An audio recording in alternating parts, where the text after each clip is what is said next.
I've been asked what I know about Volt Typhoon, which is, according to cyber experts, a Chinese state-sponsored hacking group. And to be honest, the answer is I'm possibly the least tech-savvy person on this platform. But since there's a fair bit of research available, and it's almost certain I can learn something in a topic I know nothing about, I thought I'd take a look and find out what all the fuss is about. Volt Typhoon. Wherever you are, welcome to another edition of My Take on China. And I started to look at this by thinking, where do I go? The Microsoft community was the first place. And I found that according to them, Volt Typhoon is a state-sponsored actor based in China.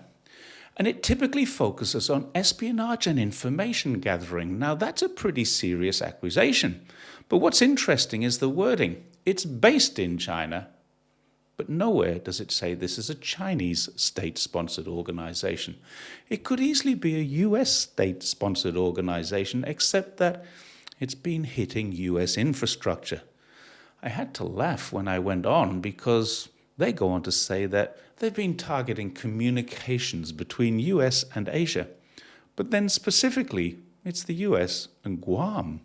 Now, anyone who knows anything about Guam would know there's a large percentage of the population are military personnel, and that's growing. It's soon to be around 44,000 people. Guam has an Air Force base, a naval port, military barracks. It houses B-52 nuclear-capable bombers, and more. The US Defense Force occupies 30% of the entire country. It used to be a way station for the Vietnam War. Therefore, it's fairly reasonable to assume that China is attempting to find out what's going on there. What sensible country that the US views as an adversary wouldn't try? So, firstly, we see Microsoft in a sleight of hand suggesting that Volt Typhoon is thought to be state-sponsored, thought to be based in China, and then it allows the reader to assume the two things are connected and this is a Chinese state-sponsored group.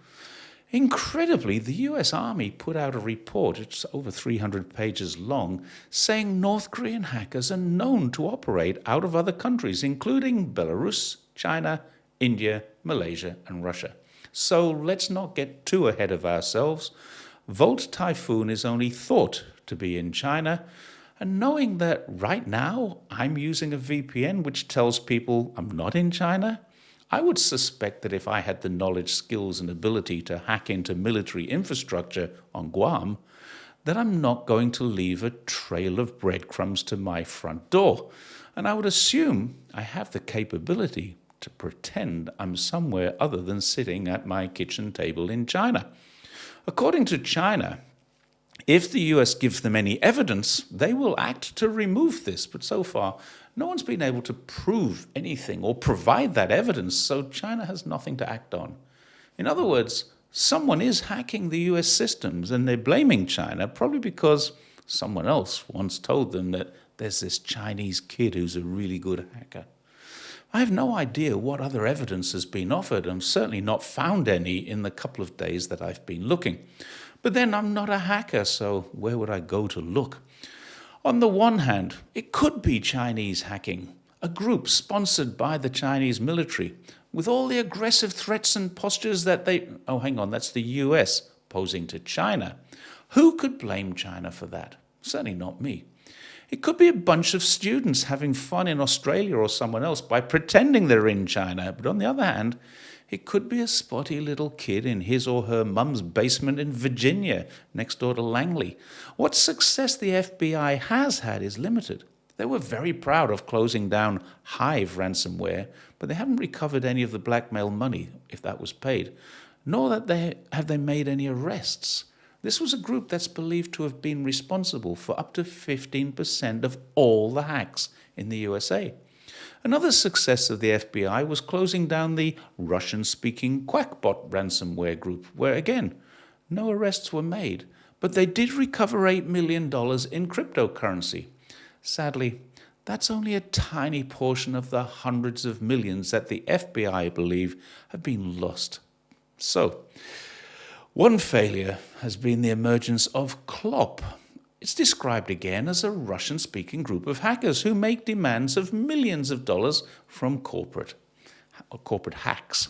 Again, Russian-speaking allegations. And once again, I have to ask myself this.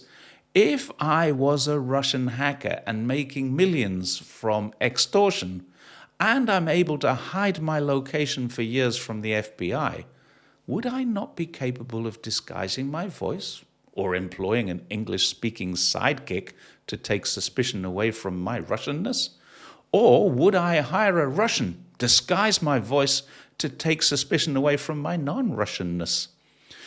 An interesting one that I thought might have some meat on the bone was the report that Yaroslav Wazinski, who was arrested in Poland and one of the masterminds behind a Russian-based hacking group, quote again, Revile or Revili, was caught. Great, I thought. Finally, it's true. They've actually caught a Russian hacker. Then I read on and found he was Ukrainian. He wasn't Russian. Others in his gang were also arrested in Romania, and they weren't Russian either. And one thing I've always noticed is that when Hollywood wants to portray someone as a hacker, it's always an Asian or a Russian. It's never the high school kid from Virginia. The other thing that I have noticed is that whenever they actually catch anyone, it's always a spotty high school kid from the suburbs. In London in 2022, a 16-year-old boy was arrested. He's believed to be the brains behind a gang of extortionists who were thought, until he was outed by other hackers, to be in South America. He was in London. They got that one very wrong. Last year, Connor Fitzpatrick, not of Russia or Moscow, he was from Peekskill, New York. He was arrested. He was the mastermind behind the hacking group Breach Forum. He wasn't Russian, Chinese, or North Korean. When Fox News was breached, the hacker was a man called Timothy Burke. He wasn't a Russian spy. He was an American journalist. Are you seeing a pattern here?